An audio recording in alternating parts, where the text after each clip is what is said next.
গত দেড় দশকে ব্রিক্স গোষ্ঠীভুক্ত দেশগুলির সাফল্য উল্লেখ করে ত্রয়োদশ ব্রিক্স শিখর সম্মেলনে সভাপতির ভাষণ প্রধানমন্ত্রী নরেন্দ্র মোদীর।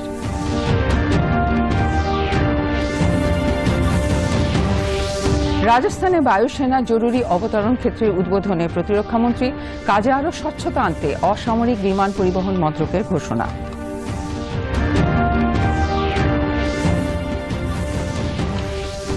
রাষ্ট্রপতি ভবনের অনুমতি মিলল 4 রাজ্যে নতুন দায়িত্বে রাজ্যপাল।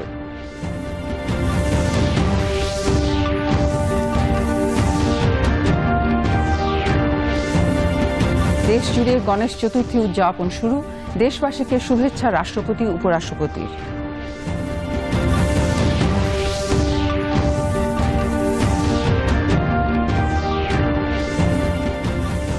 সিরিজ জয়ের লড়াই, ম্যানচেস্টারে ওল্ড ট্রাফোর্ডে আজ ভারত ও ইংল্যান্ড পঞ্চম তথা শেষ টেস্ট ম্যাচে মুখোমুখি।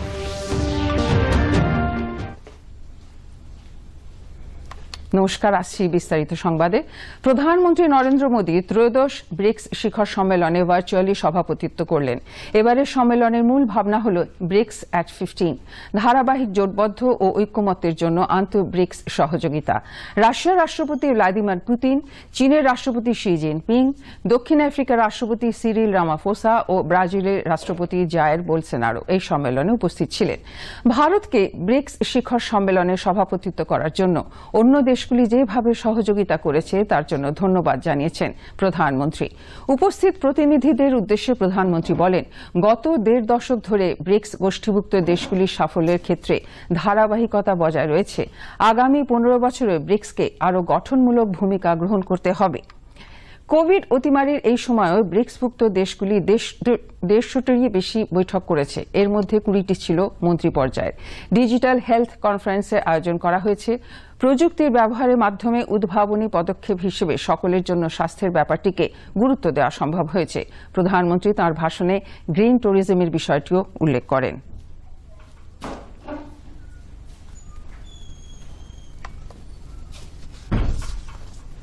इस वर्ष कोविड की व्यवस्थाओं के बावजूद 150 से अधिक ब्रिक्स बैठकें और कार्यक्रम आयोजित किए गए, जिनमें से 20 से अधिक मंत्री स्तर पर थे। परंपरागत क्षेत्रों में सहयोग बढ़ाने के साथ हमने ब्रिक्स एजेंडा का विस्तार करने का भी प्रयत्न किया। इस संदर्भ में इस साल ब्रिक्स ने कई फर्स्ट हासिल किए, यानी कई चीजें पहली बार हुई। हाल ही में पहले ब्रिक्स डिजिटल हेल्थ सम्मेलन का आयोजन हुआ। टेक्नोलॉजी की मदद से हेल्थ एक्सेस बढ़ाने के लिए ये एक इनोवेटिव कदम है। हमने BRICS counter terrorism action plan भी एडॉप्ट किया है। हमारी अंतरिक्ष एजेंसियों के बीच रिमोट सेंसिंग सैटेलाइट कॉन्स्टेलेशन समझौते से सहयोग का एक नया अध्याय शुरू हो रहा है। हमारे कस्टम्स विभागों के बीच सहयोग से इंट्रा ब्रिक्स व्यापार आसान होगा। एक वर्चुअल नेटवर्क के रूप में ब्रिक्स वैक्सीनेशन अनुसंधान और विकास केंद्र शुरू करने पर भी सहमति बनी है। BRICS alliance on green tourism एक और नई पहल है। एक्सेलेंसीज, इन सभी नए इनिशिएटिव्स ने न सिर्फ हमारे नागरिकों को लाभ मिलेगा, हमारा ब्रिक्स संगठन भी आने वाले समय में प्रासंगिक रहेगा। রাজস্থানের বাড়মেরের কাছে 925A জাতীয় সড়কের ওপর জরুরি ভিত্তিতে যুদ্ধ বিমান অবতরণ ক্ষেত্রের উদ্বোধন করলেন প্রতিরক্ষামন্ত্রী রাজনাথ সিং ও জাতীয় সড়ক ও মহাসড়ক মন্ত্রী নীতিন গডকরি। উপস্থিত ছিলেন chief of the defence staff general Bipin Rawat, বায়ুসেনা প্রধান air chief marshal RKS Bhadauria প্রমুখ। ভারতীয় বায়ুসেনার এখন থেকে জরুরিকালীন ভিত্তিতে 20টি জাতীয় সড়কে হবে অবতরণ ক্ষেত্র। তৈরি হতে চলেছে সেই পরিকাঠামো।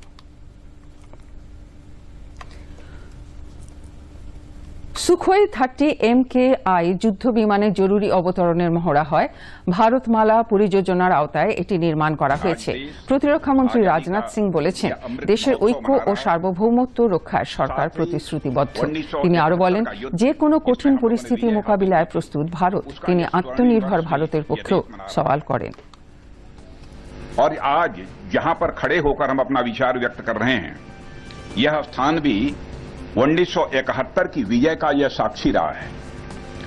और ऐसे में इमरजेंसी लैंडिंग फील्ड का निर्माण मन में तो उत्साह पैदा करता ही है, साथ ही सुरक्षा के प्रति भी मन के अंदर एक विश्वास का भाव पैदा करता है, एक सेंस ऑफ कॉन्फिडेंस पैदा करता है।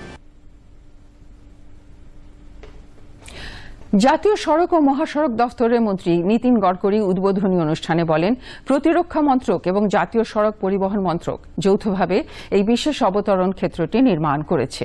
দেশের বিভিন্ন অংশে আরও কিছু এয়ার স্ট্রিপ তৈরির কাজ চলছে। এর মধ্যে অসমের 5টি রয়েছে।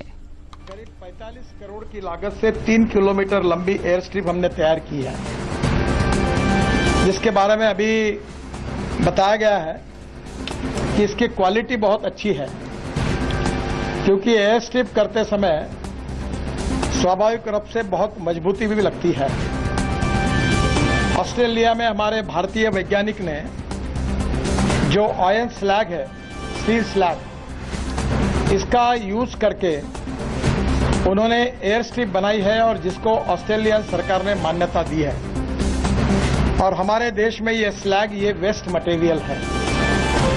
तो हम लगातार इनोवेशन और रिसर्च के द्वारा नए नए प्रयोग करते हैं।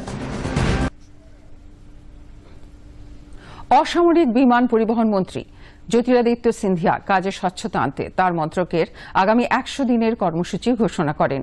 সাংবাদিকদের শ্রী সিন্ধিয়া বলেন, কুশিনগর, দেরাদুন, আগরতলা ও গ্রেটার নয়ডার জেওয়ার বিমানবন্দরকে উন্নীত করা হবে। এর পাশাপাশি 50টি নতুন রুটে বিমান চালানোর পরিকল্পনা রয়েছে। मंत्रालय के साथ साथ प्रधानमंत्री जी की सोच और विचारधारा, उनका एक व्यापक दृष्टिकोण इस मंत्रालय के लिए, इस क्षेत्र के लिए, और उसके साथ साथ जो भी हमारे सभी स्टेक होल्डर्स हैं, और हमारे स्टेक होल्डर्स केवल एयरलाइंस, एयरपोर्ट ऑपरेटर्स नहीं, लेकिन नागर विमानन क्षेत्र में एक पूरा इकोसिस्टम है। एयरलाइंस के साथ, एयरपोर्ट ऑपरेटर्स के साथ हम लोगों के एमआरओज हैं, जहां मेंटेनेंस होता है, रिपेयर होता है, ओवरऑल होता है। हमारे उड़ियन प्रशिक्षण संस्थाएं हैं, फ्लाइंग ट्रेनिंग ऑर्गेनाइजेशंस हैं, हमारा कार्गो सेक्टर है, हमारा ग्राउंड हैंडलिंग सेक्टर है, हमारा एयरक्राफ्ट मैन्युफैक्चरिंग का सेक्टर है, हमारा हेलीकॉप्टर का क्षेत्र है। इन सभी के साथ साथ हर एक क्षेत्र के लिए एक अलग एडवाइजरी ग्रुप हमने अपने मंत्रालय में बनाया है। কেন্দ্রীয় নির্বাচন কমিশন পশ্চিমবঙ্গ সহ 6টি রাজ্যের 7টি রাজ্যসভা আসনের উপনির্বাচনের দিন ঘোষণা করেছে। আগামী 4 অক্টোবর ভোট নেওয়া হবে। এ সংক্রান্ত বিজ্ঞপ্তি জারি করা হবে 15 সেপ্টেম্বর। মনোনয়নপত্র জমা দেওয়ার শেষ তারিখ 22 সেপ্টেম্বর। পশ্চিমবঙ্গের মানস ভূঁইয়া, অসমের বিশ্বজিৎ দৈমারি, তামিলনাড়ুর কেপি মুনুসামি ও আরওয়াই থিলিঙ্গম তাদের আসন থেকে ইস্তফা দেন। মহারাষ্ট্রের রাজীব সাতাভের মৃত্যু হওয়ায় রাজ্যসভার ওই আসনটি শূন্য হয়। থাওয়ার চাঁদ গেহলট কর্ণাটকের রাজ্যপাল হয়ে যাওয়ায় মধ্যপ্রদেশ থেকেও উচ্চকক্ষের একটি আসন শূন্য হয়েছে।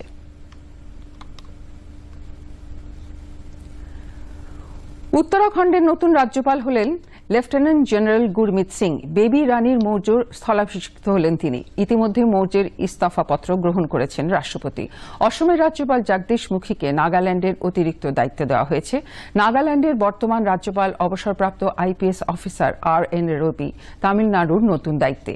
তামিলনাড়ুর রাজ্যপাল বানোয়ারিলাল পুরোহিত পাঞ্জাবের অতিরিক্ত দায়িত্ব পেলেন। রাষ্ট্রপতি ভবন থেকে প্রকাশিত নতুন তালিকায় মঞ্জুরি মিলেছে। কেন্দ্রীয় শিক্ষামন্ত্রী ধর্মেন্দ্র প্রধান উচ্চশিক্ষা প্রতিষ্ঠানগুলির 2021 সালের ক্রমতালিকা প্রকাশ করেন। বিশ্ববিদ্যালয়, মহাবিদ্যালয় ও প্রযুক্তি বিশ্ববিদ্যালয়গুলি ক্রমতালিকা প্রকাশিত হয়েছে। বিশ্ববিদ্যালয়ের ক্রমতালিকায় দেশের সেরা 10টি বিশ্ববিদ্যালয়ের মধ্যে চতুর্থ স্থানে রয়েছে কলকাতা।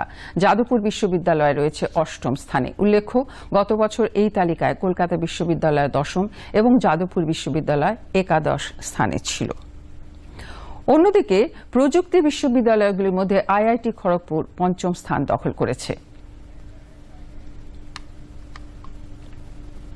মহাবিদ্যালয়গুলির মধ্যে ক্রমতালিকায় কলকাতা সেন্ট জেভিয়ার্স কলেজ 4র্থ এবং হাওড়া রামকৃষ্ণ মিশন বিদ্যা মন্দির 5ম স্থানে রয়েছে।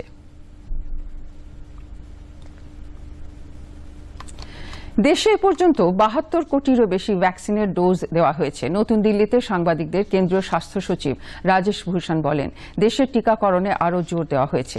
গত কয়েকদিনে দৈনিক 1 কোটিরও বেশি ভ্যাকসিনের ডোজ দেওয়া হয়। সিকিম, দাদরানগর হাভেলি ও হিমাচল প্রদেশ প্রাপ্ত বয়স্কদের মধ্যে 100% টিকাকরণ সম্ভব হয়েছে। দেশে করোনা আক্রান্তের সংখ্যা বাড়ছে। 24 ঘণ্টায় নতুন করে আক্রান্ত 43,263 জন। একদিনে সুস্থ হয়েছেন 40,567 জন। আরোগ্যের হার 97.48%।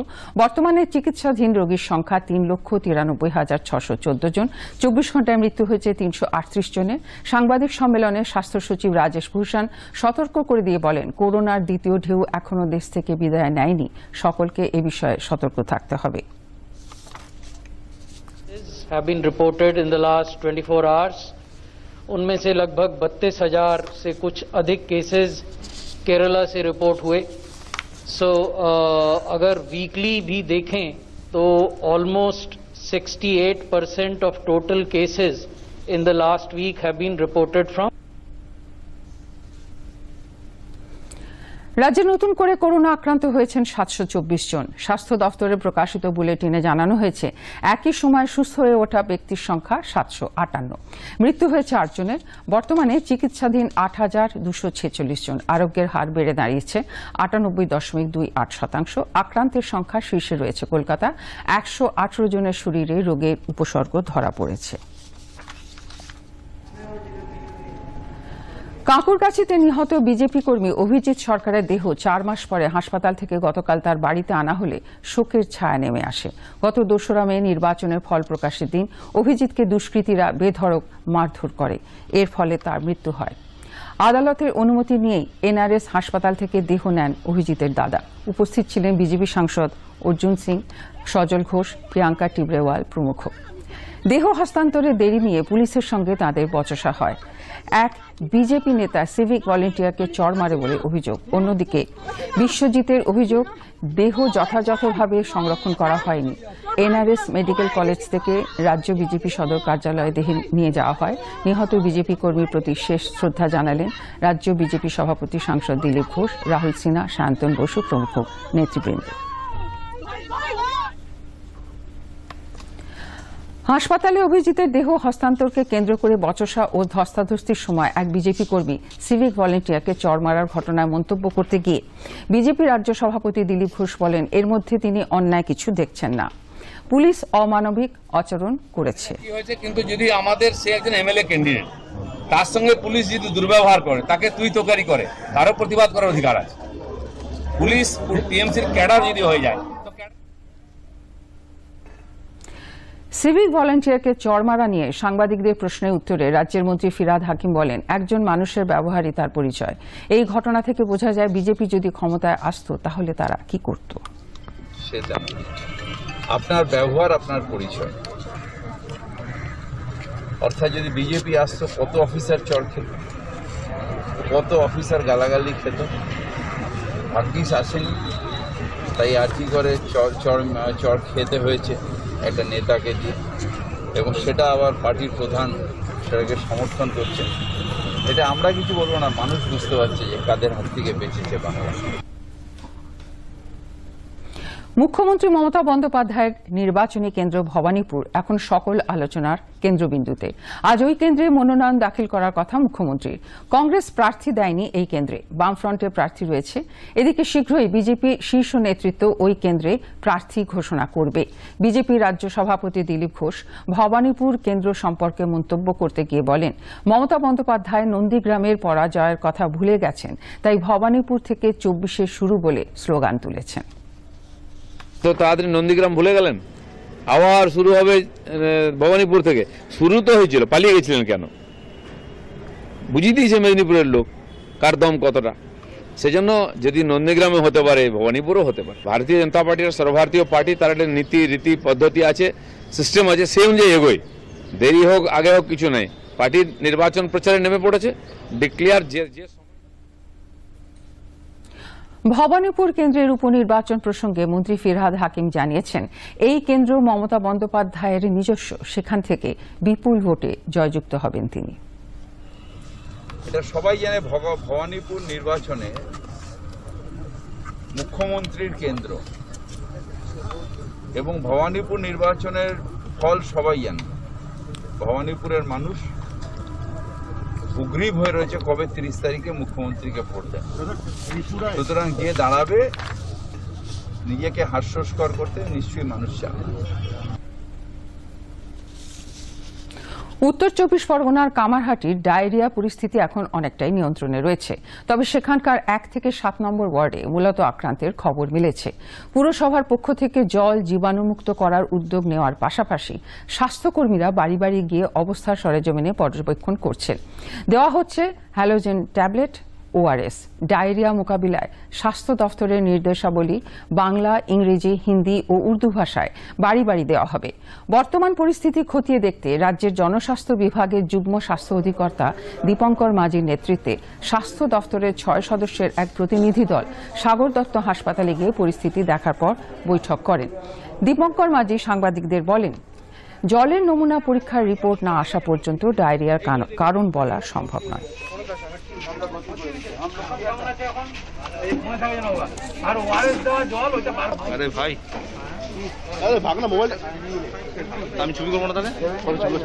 অবশ্যই নিয়ন্ত্রণে।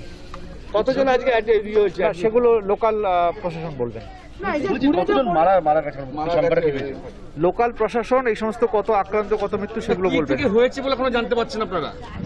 সেটাই তো দেখবার জন্য পরীক্ষা নিরীক্ষা গেছে, সেগুলো আসলে দেখা।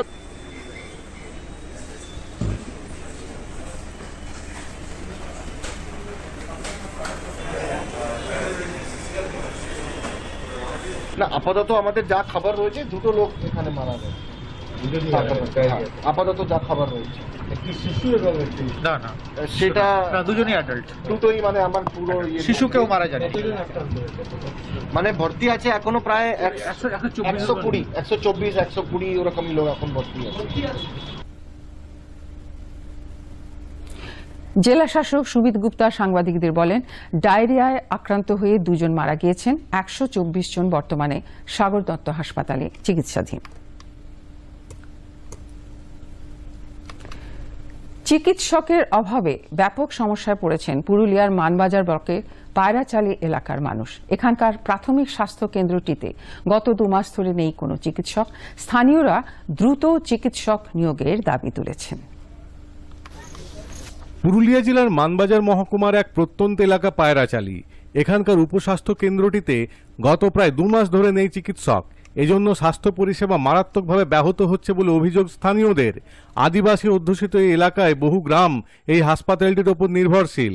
বেশিরভাগ মানুষ দরিদ্র হওয়ায় পুরুলিয়া বা বাঁকুড়া শহরে গিয়ে চিকিৎসা করাবার সামর্থ্য তাদের নেই। স্থানীয় মানুষ এবং হাসপাতাল কর্মীরা বলেন, চিকিৎসক না থাকার কারণে এখন ন্যূনতম পরিষেবাও পাওয়া যাচ্ছে না। অথচ আগে এখানে প্রতিদিন প্রায় 200 রোগী চিকিৎসা পেতেন। সব থেকে বেশি সমস্যায় পড়েছেন গর্ভবতী মায়েরা।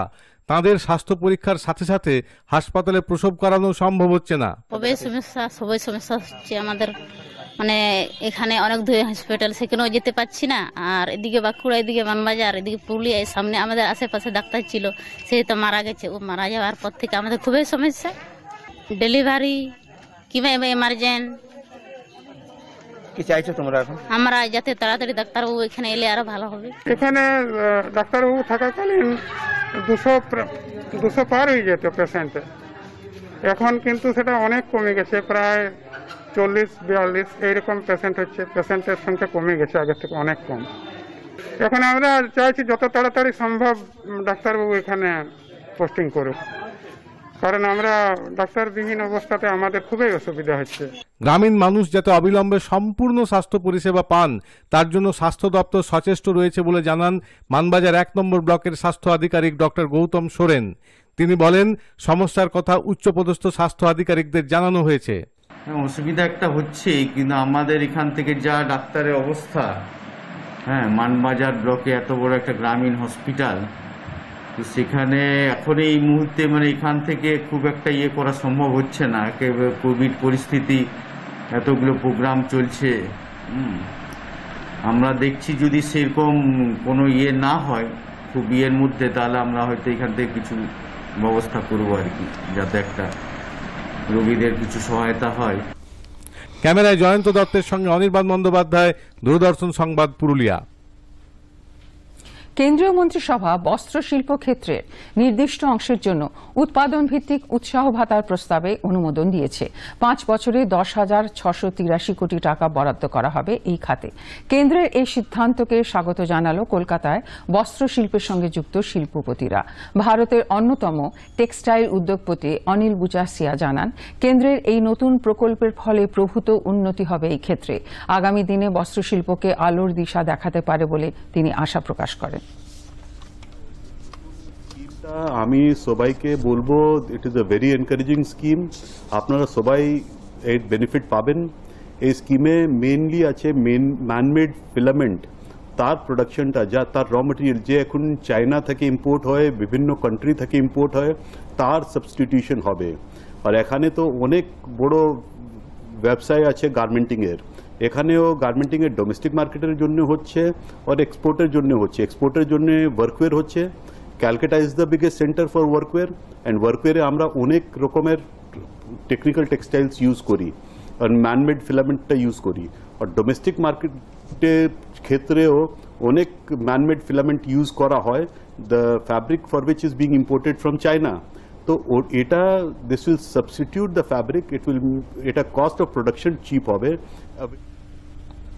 ভারতের স্বাধীনতা সংগ্রামের ইতিহাসে অসংখ্য নির্ভীক ব্যক্তির বীরগাথা চিত্রিত হয়ে আছে। তারা তাদের জীবনের বিভিন্ন ঘটনার মধ্যে দিয়ে দেশ মাতৃকাকে শৃঙ্খলমুক্ত করতে জীবনপণ করেছিলেন।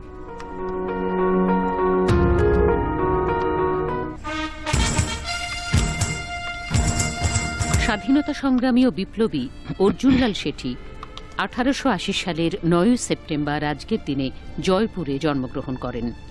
তিনি একজন শিক্ষাবিদও ছিলেন। শ্রী শেঠি কালেক্টর পদ প্রত্যাখ্যান করেছিলেন। তিনি বলেছিলেন, যদি তাকে ব্রিটিশ প্রশাসনের জন্য কাজ করতে হয় তাহলে দেশের স্বাধীনতা সংগ্রামের জন্য কে কাজ করবে?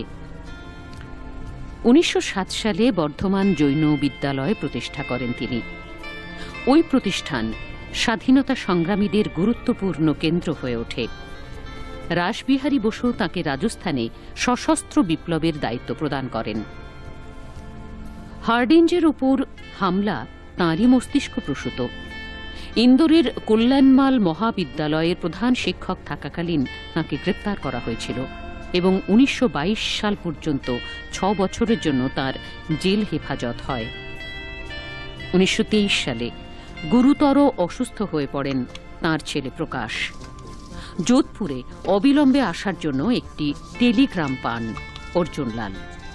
একই সময়ে আরও একটি টেলিগ্রামে সশস্ত্র বিপ্লবীদের সঙ্গে দেখা করার অনুরোধ জানানো হয় তাঁকে।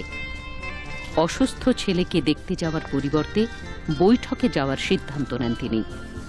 অর্জুনলাল শেঠির জীবনী এভাবেই ভবিষ্যৎ প্রজন্মকে অনুপ্রাণিত করে যাবে।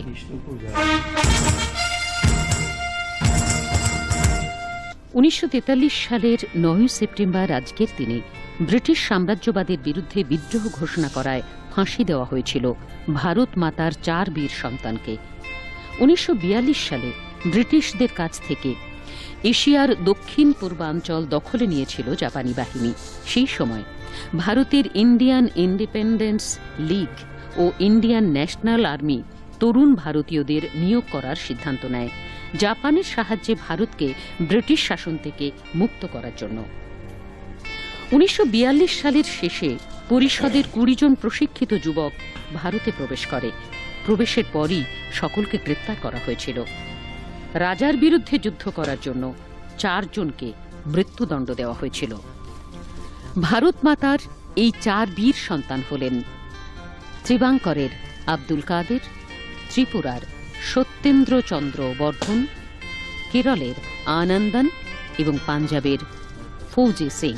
விழியில் வழியும் உதிரம் முழுதும் இனியும் சரிதம் எழுதும் அசையும் கொடிகள் உயரும் உயரும் நிலவின் முதுகை உரசும் மனிதா மனிதா இனி உன் விழிகள் சிவந்தால் உலகம் விடியும்। বাবাকে লেখা আব্দুল কাদেরের শেষ সাহসী চিঠি এরকমই ছিল, আমার জন্য দুঃখ করো না। আমার মৃত্যুর প্রত্যক্ষদর্শীদের কাছ থেকে একদিন তুমি জানতে পারবে আমি কতটা শান্তভাবে ও সাহসিকতার সঙ্গে মৃত্যুর মুখোমুখি হয়েছিলাম। তখন তুমি গর্বিত ও খুশি হবে। 1918 সালের এই দিনই পাঞ্জাবে জন্মগ্রহণ করেছিলেন গান্ধীবাদী স্বাধীনতা সংগ্রামী শম্ভু দত্ত শর্মা। 1942 সালে মাত্র 24 বছর বয়সে ব্রিটিশ ইন্ডিয়ান আর্মি থেকে ইস্তফা দিয়ে মহাত্মা গান্ধীর ভারত ছাড়ো আন্দোলনে সামিল হন তিনি। স্বাধীনতা সংগ্রামের সময় অনেকবার কারাগারে যেতে হয়েছিল শম্ভু দত্ত শর্মাকে। শর্মার দল গান্ধীবাদী সেবা ব্রিগেড নামে পরিচিত ছিল। 2016 সালের 15 এপ্রিল 97 বছর বয়সে শেষ নিঃশ্বাস ত্যাগ করেন তিনি।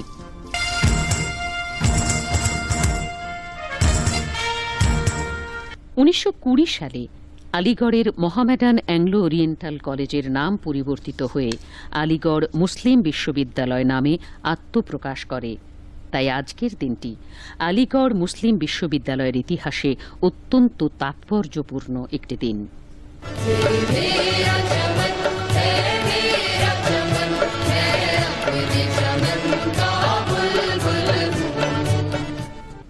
একদিকে আধুনিক শিক্ষার অগ্রগতি, অপরদিকে স্বাধীনতা আন্দোলনে গুরুত্বপূর্ণ ভূমিকা পালন করেছে আলিগড় মুসলিম বিশ্ববিদ্যালয়। মোহামেডান অ্যাংলো ওরিয়েন্টাল কলেজের প্রতিষ্ঠাতা স্যার সৈয়দ আহমেদ খান আসবাব বাঘাওয়াতি হিন্দ শীর্ষক একটি বই প্রকাশ করেছিলেন। সেই বইয়ে ব্রিটিশ শাসনের সমালোচনা করেছিলেন তিনি। আলিগড় মুসলিম বিশ্ববিদ্যালয় থেকে পড়াশুনো করে পরবর্তীকালে ভারতের স্বাধীনতা সংগ্রামে গুরুত্বপূর্ণ ভূমিকা পালন করেছিলেন যেমন মৌলানা হযরত মোহানি, রাজা মহেন্দ্র প্রতাপ, আলী ব্রাদার্স, খান আব্দুল গফ্ফর খান, এমন অনেকেই। রাজা মহেন্দ্র প্রতাপ সিং জার্মানিতে গিয়েছিলেন এবং 1915 সালে আফগানিস্তানে নির্বাসিত সরকার প্রতিষ্ঠার চিন্তাভাবনা করেছিলেন। এটি ছিল স্বাধীনতা সংগ্রামের ইতিহাসে একটি বৈপ্লবিক পদক্ষেপ। মোহামেডান অ্যাংলো ওরিয়েন্টাল কলেজের শিক্ষার্থীদের মধ্যে প্রথম অসহযোগের অভ্যুত্থান হয়েছিল। এ বিষয়ে অবগত হয়ে আলিগড়ে যান মহাত্মা গান্ধী ও আলী ব্রাদার্স। তাঁরা শিক্ষার্থীদের কাছে সরকার নিয়ন্ত্রিত প্রতিষ্ঠান বয়কট করার আহ্বান জানান। ক্যাপ্টেন আব্বাস আলী, যিনি আলিগড় মুসলিম বিশ্ববিদ্যালয়ে পড়াশোনা করেছেন, তিনি সেই সমস্ত ভারতীয়দের মধ্যে একজন যিনি ভারতের স্বাধীনতার জন্য মালায়ায় ইন্ডিয়ান ন্যাশনাল আর্মিতে যোগ দিয়েছিলেন।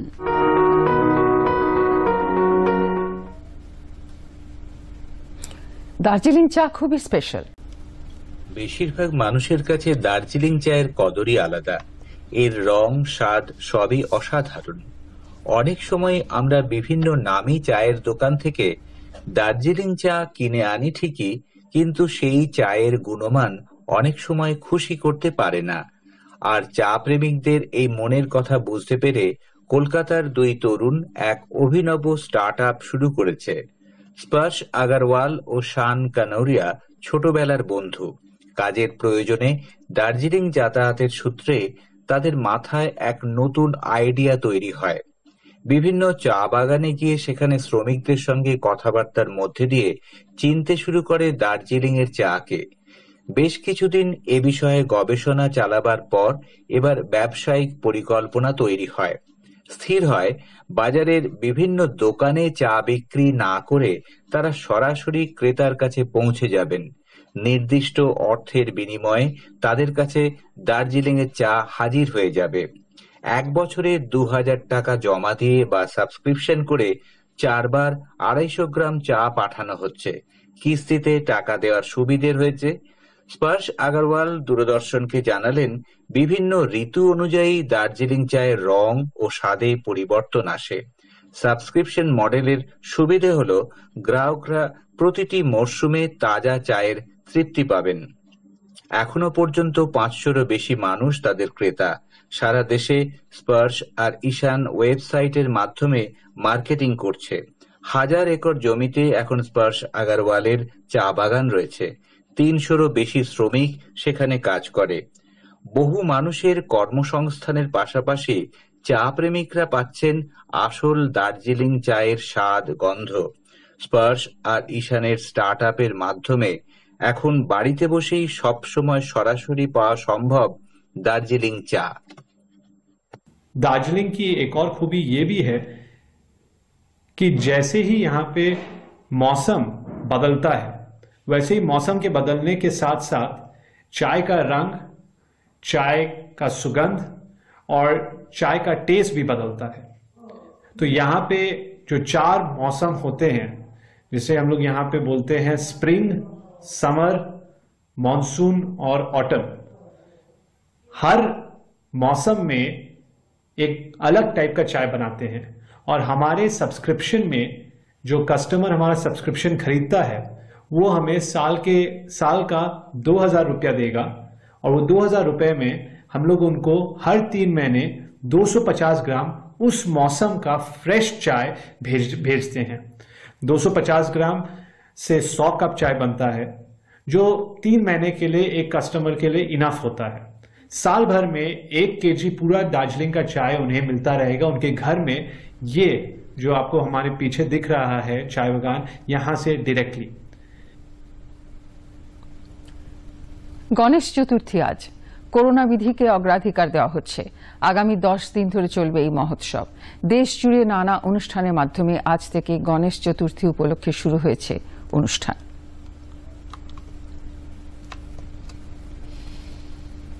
রাষ্ট্রপতি রামনাথ কোবিন্দ টুইট বার্তায় দেশবাসীকে শুভেচ্ছা জানিয়েছেন।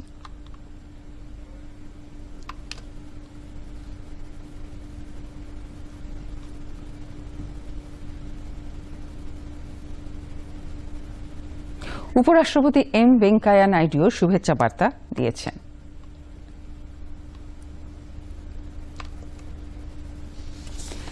সিরিজ জয়ের লড়াই।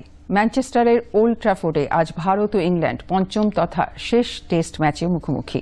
অবশেষে দুশ্চিন্তার অবসান। বিদেশ সফররত ভারতীয় দলের শেষ টেস্ট ম্যাচ খেলা নিয়ে করোনার জেরে তৈরি হয়েছিল অনিশ্চয়তার বাতাবরণ। ভারতীয় দলের করোনা রিপোর্ট নেগেটিভ হয়েছে। আজ দুপুর 3:30 খেলা সরাসরি সম্প্রচার। উল্লেখ্য, ভারত 2-1 এগিয়ে রয়েছে। ইউএস ওপেন টেনিস প্রতিযোগিতায় মেয়েদের সিঙ্গলসে প্রথম ফাইনালে উঠলেন কানাডার লেলা ফার্নান্ডেজ। সেমিফাইনালে প্রথম সেটে 7-6 পিছিয়ে থাকলেও দ্বিতীয় সেটে 6-4 জয় পান। বেলারুসের আরিয়ানা সাবালেঙ্কা যদিও তৃতীয় সেটে 4-6 ব্যবধানে হেরে যান তিনি। দ্বিতীয় সেমিফাইনালে মুখোমুখি হয়েছেন এস সাক্কারি, ই রাদুকানুর।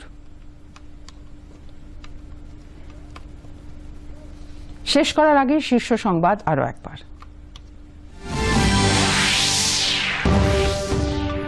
গত 1.5 দশকে ব্রিক্স গোষ্ঠীভুক্ত দেশগুলির সাফল্য উল্লেখ করে ত্রয়োদশ ব্রিক্স শিখর সম্মেলনের সভাপতির ভাষণ প্রধানমন্ত্রী নরেন্দ্র মোদীর।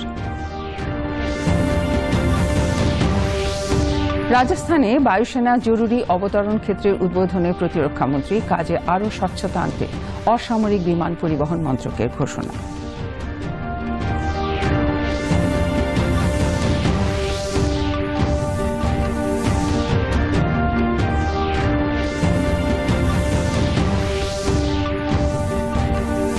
রাষ্ট্রপতি ভবনে অনুমতি মিলল 4 রাজ্যের নতুন দায়িত্বের রাজ্যপাল। দেশ জুড়ে গণেশ চতুর্থী উদযাপন শুরু। দেশবাসীকে শুভেচ্ছা রাষ্ট্রপতি উপরাষ্ট্রপতির।